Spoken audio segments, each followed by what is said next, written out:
Hello, my name is Brian Fisher, and welcome to our second season of Hoops and Dreams QPR Podcasts. In our first episode of this new season, I'm joined by Woody, who was my first guest on my very first podcast just a season ago. So this is actually a happy anniversary for us. Anyway, welcome back, Woody. I'm really glad to see you. and to Matt, who appeared as a guest on one of our closed season podcasts, and I'm delighted to have him here. Hello, Matt. Hiya. Good. Hi. Okay. It would be true to state that the closed season offered both good and bad news for the club.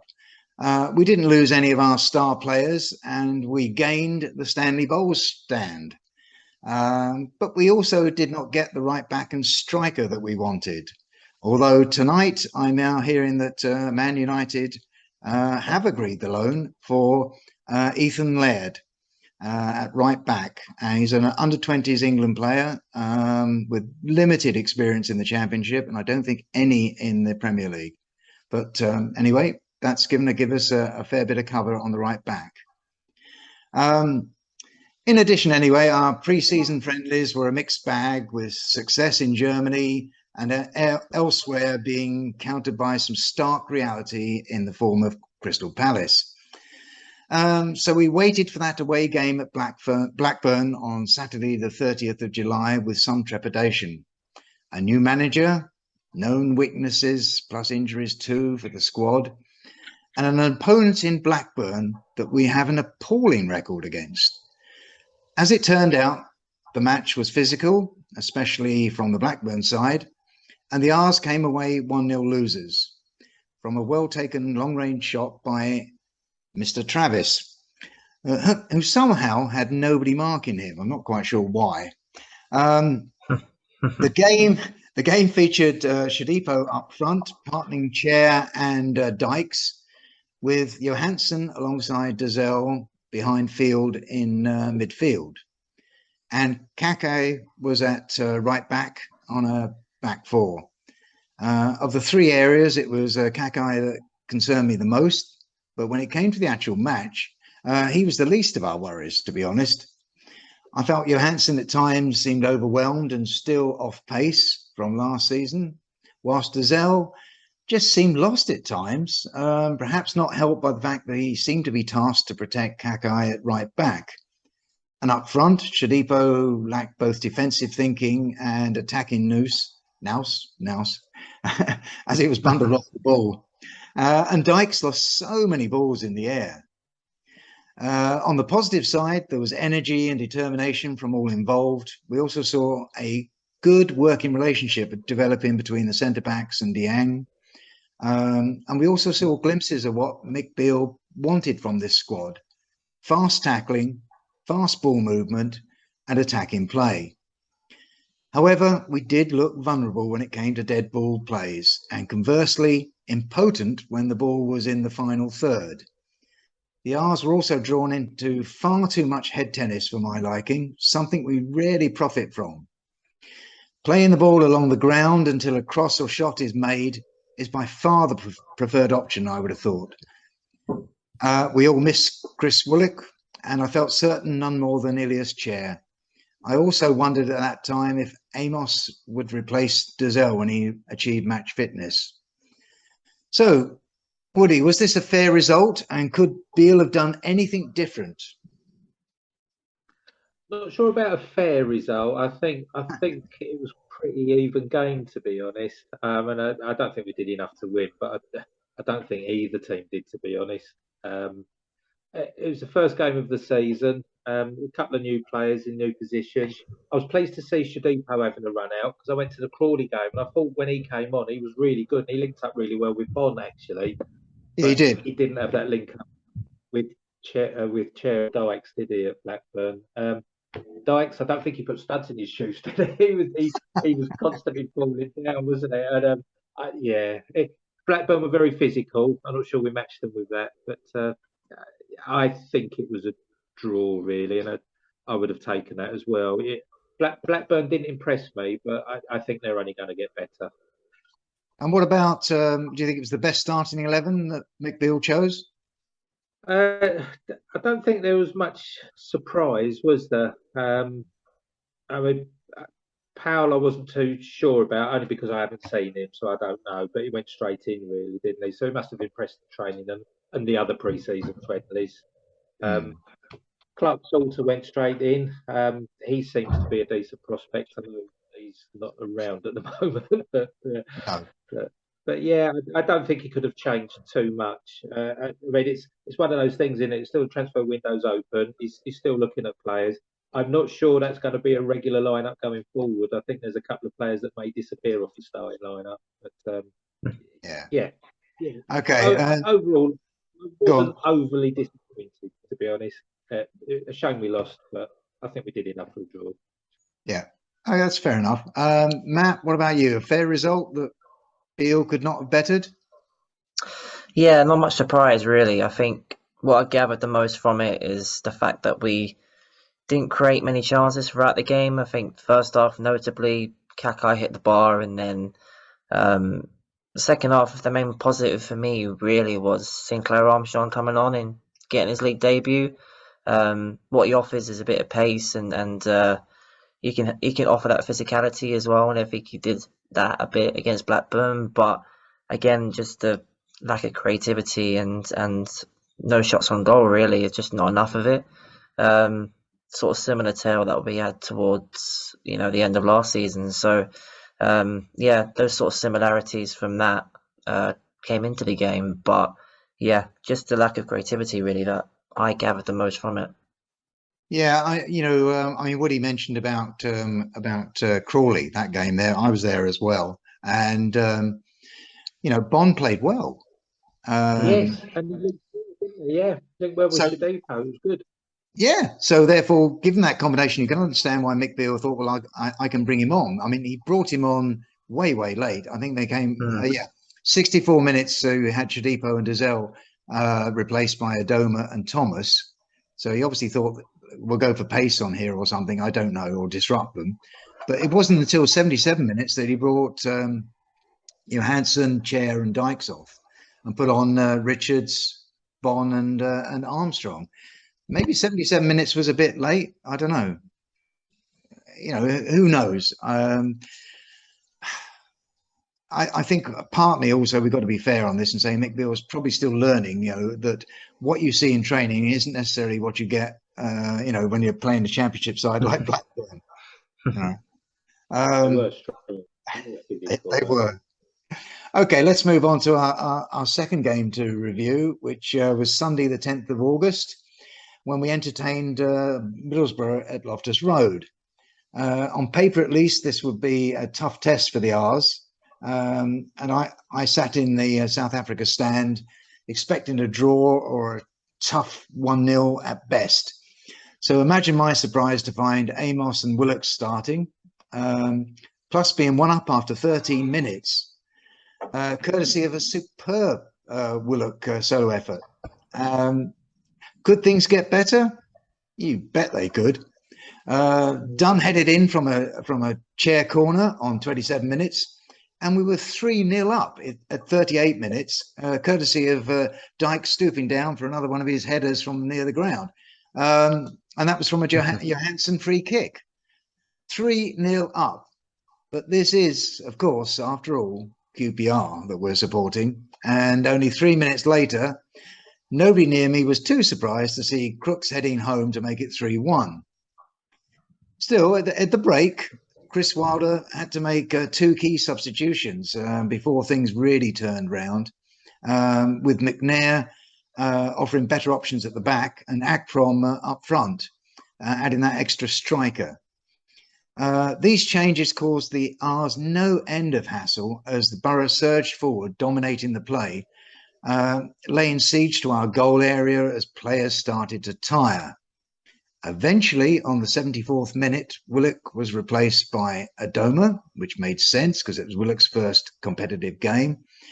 And after the 82nd minute, we saw Johansson replaced by Dazelle, Dykes by Bon, and Chair by Hammerleinen, which was a bit of a bold one. The R's regrouped and actually made a number of good attacks themselves, largely through Adoma. but it really was a tense affair. Then Bond was through on goal, only to be chopped down very cynically by Lenihan, who was rightly awarded a red card. It ended 3-2 to give the R's their first points. Celebrations amongst the Loftus Road faithful, and Chris Wilder a chance to wear his rose-tinted spectacles once again, as he bemoaned the easy goals conceded by the near certain goals that they'd missed. The weather, of course, was another factor, etc., etc., etc. Some managers can accept defeat graciously. Chris Wilder is not amongst them. So, was this an entertaining game and an improvement on the performance against Blackburn? If so, why, Matt? Very much so. The first word that comes into my mind was clinical. The first 40 minutes, we created lots of chances. Our attacking play was really good, really fast, and they couldn't handle us. Especially Middlesbrough couldn't handle Chris Willock. I felt he caused havoc among the midfield and especially in attack. We missed the connection between Willock and Chair. When them two connect together, they can cause many Championship defences problems. So what they did in the first 40 minutes or so, it was brilliant. And as you say, the goal was brilliant from him. And the chances we created was great, very promising, especially from set pieces. Getting 2 goals from set pieces and in those 40 minutes, and great first half. And the second half, we just couldn't handle their pressure. We got slightly lucky in the end. I felt, I felt the tenseness around the stadium. In that second half, we just managed to hang on. They had a few big chances. They were getting down the wings a lot, especially Asai Jones up against Kenneth Powell. For his home league debut, Kenneth Powell, I think it wouldn't get much tougher than Asai Jones. So in the end, he done a decent job. But yeah, a very tense affair, but we managed to hang on in the end. So Woody, good performance? Oh yes, much better than the Blackburn game. They looked so much more confident on the ball, didn't they, moving forward? The pace seemed a little bit quicker as well when they were moving the ball around. I mean, getting 3 goals in one half is a big step forward. The shining light for me actually was the second half. I know we were hanging on, but previous seasons we would have buckled, I'm sure. And Chris Wilder's no mug in the Championship, and he changed Borough around 2 or 3 times, and we reacted. And I don't think we would have done that previously. That was interesting to me. Very pleased. That was a game I wasn't expecting to get anything out of. Yeah, it was a tough one for us, I think. Yeah. Very much so. Yeah, it was certainly entertaining, that's for sure. I was sat next to a Swiss guy who was working in Singapore, and his mates were QPR fans, and he came along just to see what all the fuss was about. And he's a dirty, great hulking guy. And I said, well, I just hope you get a goal out of this. Little was I to know he was going to get 5. By the time we were 2 up, the stadium was rocking. No doubt about it. It was really good. Yeah. And Borough looked clueless, absolutely clueless in that first half. Fair credit to Chris Wilder for tinkering well. The interaction with Willock was key. Absolutely was. The ball movement was that much better because of him being there in that final third. And Dykes, my gosh, Dykes off the ball was doing fantastic work. He was really the unsung hero as far as I was concerned. He was drawing the centre backs away, splitting them. He was doing an awful lot, and his movement when he was heading the ball or one touch was really much better than that. There was almost like a difference between there was like 2 Dykes, the Blackburn Dykes and the Middlesbrough one. It was just amazing. You could certainly question why we let Borough back in with that first goal, but the second one was the second was a result of good canny substitutions, as far as I'm concerned, and laying siege to our defence. There comes a time when you eventually are overwhelmed. So anyway, when errors occurred, they were often in defensive midfield, but players like Field, Dykes and Chair worked solidly there in blocking the Borough players.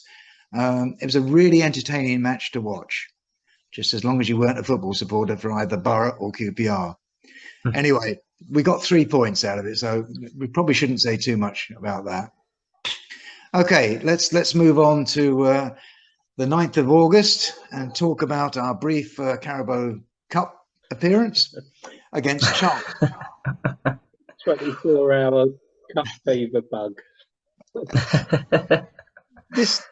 This was the game where you reasonably expected Mick Beale to introduce players that weren't getting normal starts, such as Masterson, Thomas, Archer, Adoma and Richards, plus the returning Tyler Roberts, and perhaps Armstrong up front as well.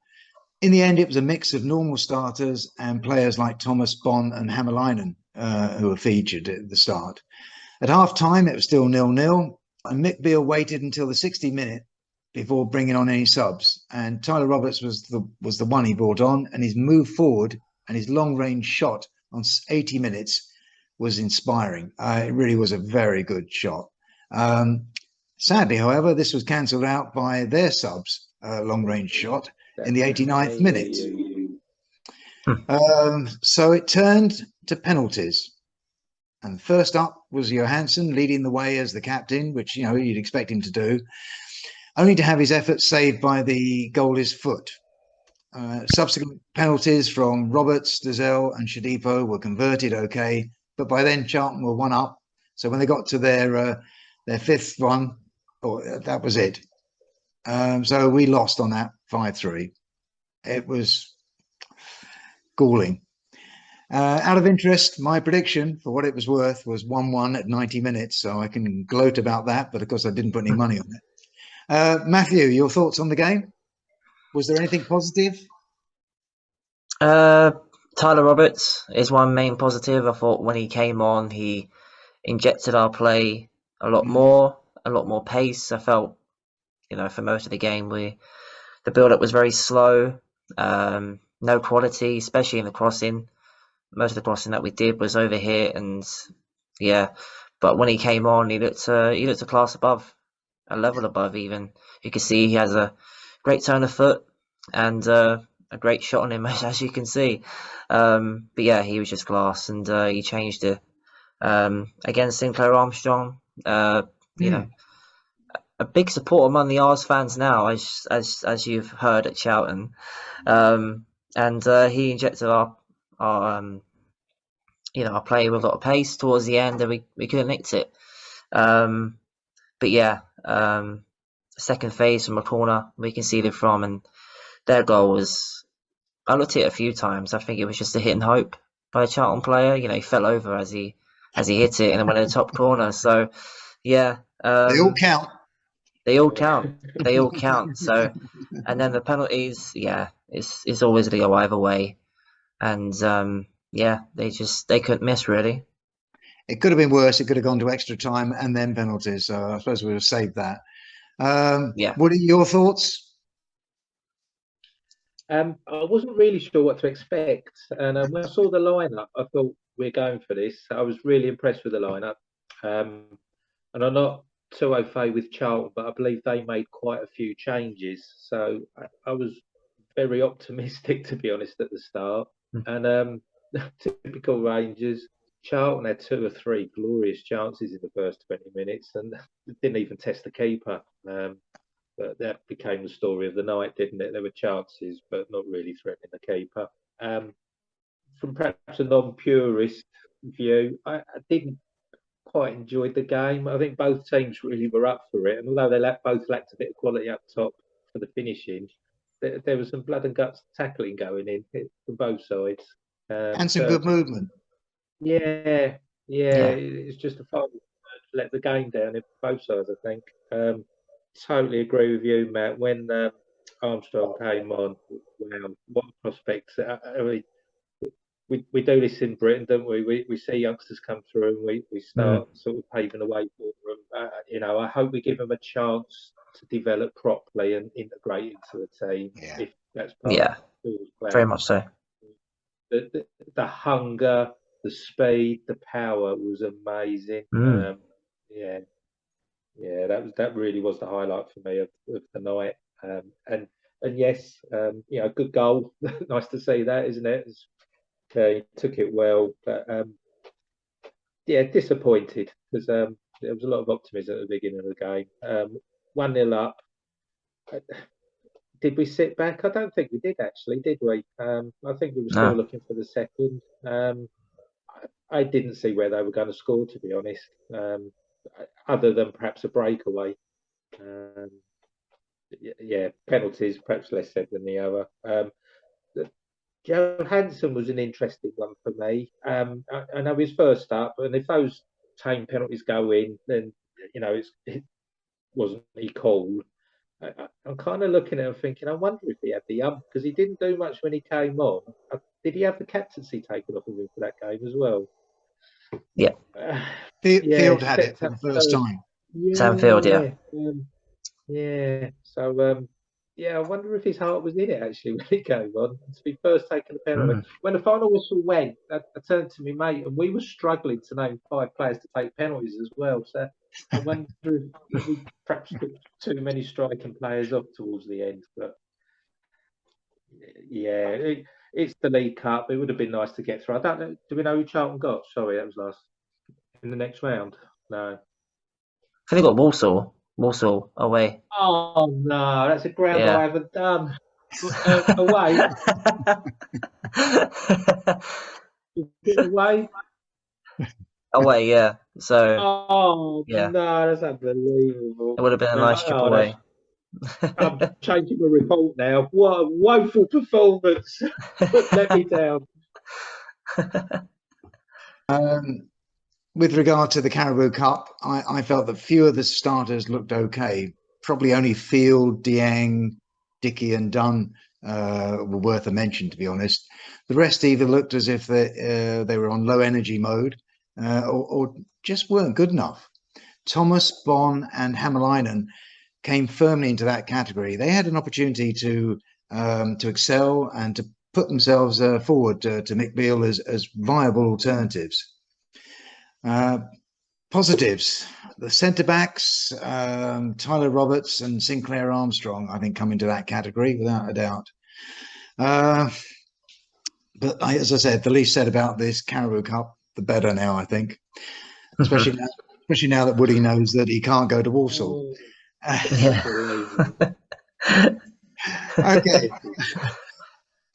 Quick look. Here often, isn't it?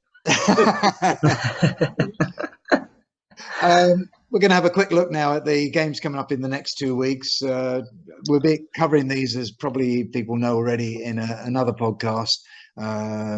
James and Dave are covering these themselves in greater detail, so we're just going to gloss over these. Sunderland against QPR on Saturday the 13th of August. Newly promoted Sunderland are entertainers at the Stadium of Light, and let's hope the R's prove further enlightenment is available. I think they've probably done the best of any of the newly promoted sides so far. I think they're sitting second in the championship, I believe, on 4 points. So a reasonable start for them. Certainly better than us, I suppose. And they've got home advantage. So can I ask for your brief thoughts on this fixture and whether it will be a win, draw or a loss for us, Woody? I think the injuries are mounting up, so I think that's going to impact us. I would take a draw now. I fear we may not have a strong enough lineup, and the next part of that is we might not have a strong enough bench where we might need it towards the end of the game. So I'm 2-1 loss, but I hope I'm wrong. Oh, great! I'm glad I've got optimism for this first one. Okay, and Matt. I was going to say about the injuries. They could be massive by the end of the game. I I still feel we have enough up front. If Tyler Roberts gets a start and Dykes can be how he was against Middlesbrough, then we got a chance. I'm saying a draw. I think we can nick a draw out of this. I think if we do get a draw, I think not many Ars fans will complain as much. I think a win will be a great result just from the week we've had with the Charlton result and the injuries recently. So I'll take a draw. Yeah, I thought we weren't going to mention the cup again. Okay. Sorry. So at home, you've got a fancy, I suppose, Sunderland, but the R's are looking strong in all areas. Much to my surprise, we've got a solid defence that's shown a great rearguard defence. Against Blackburn and against Middlesbrough, to be honest. And I feel we have to be going for a win here against these type of sides. But I think I'm going to grudgingly accept a draw as well, Matt. So yeah. I think, okay, we'll go in for a draw on that, and that's fair enough. Okay, our next game that we're going to look at quickly is a midweek one. It's Tuesday, 16th of August, and it's QPR at home against Blackpool. The Tangerines are a side we often do well against, and are the sort of side we need to be winning against. I'm back to that again. But this is QPR we're discussing, of course. Assuming we get the players required to adopt the style of play that we want to do, do you see any downside to what I've just said, Matt? No, not really. I think this is a game it's winnable for me. Blackpool are not the same team as last season. I thought last season when we played them, they were tough nut to crack. They have Josh Bowler, our former player. He's a bit of a bright spark, and they have Medina up front. So they were a tough nut to crack last season, especially away from home. But now it's different. They've got a new manager. They're still getting to grips of him, and the results they've had have been patchy as well. So I think this is a good opportunity to get a win. Great, that's good. I like this positiveness. Woody? Yeah, I'll follow that. I'm fairly hopeful for a win against Blackpool. I don't think they're going to come out attacking. I think it'll be down to us to break them down. Hopefully that's wrong, isn't it? But if some of the players aren't playing at the weekend, you wonder if they're going to be available for Tuesday night, because it's a quick turnaround. If we can get a couple more in that I don't think will be playing on Saturday, or even on the bench to come on, there's a bit of an impact later on. So I feel like there's a clean sheet here, and hopeful of getting a couple of goals. Yeah, I think the fact that we're now rotating through, up to 5 subs will make a difference. Certainly, if you've got the quality of the depth in your squad, then I think you're going to do very well. We haven't, I don't think necessarily, but I mentioned that at least you're bringing on fresh legs. By then, I'm hoping that the team is working better as a unit, and I've also discovered that goal scoring is fun, and so and it's home. I'm going for a win as well. So was that all 3 of us for a win? Yeah. Hey, yeah. Can't be bad, can it? Oh, this is good. So on to our final game that we're going to cover, and this is Saturday, 20th of August. It's QPR at home again against Rotherham, the Millers. And the Millers have not had a particularly happy return so far to the Championship, but I don't think they should ever be underestimated. They're a bit like Blackpool in the way that they will defend in depth, and much better in the air as well, traditionally. On the plus side, we are at home, and Loftus Road will be heaving.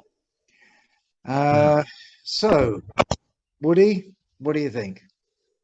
Yes, optimistic on this one as well. I think we're going to benefit from playing 2 similar teams in the same week.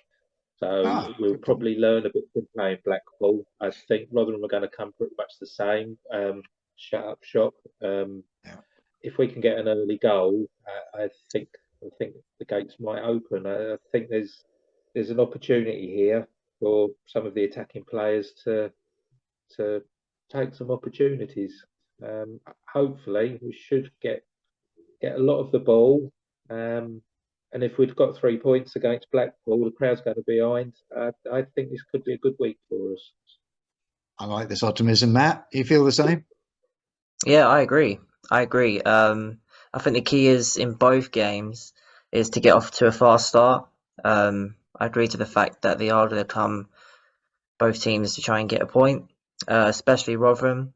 They're a completely different side from the last time they were in the Championship. They've lost the Dapo and the main striker Smith, so they don't have really many players to rely on. So in terms of attacking wise, they'll be quite weak in my opinion, and we'll have far more in terms of depth in case the game is 0-0 towards the end, and we'll have options on the bench, I think, to try and get that goal if we need it. So I fancy us in this one as well. That's good. I like this.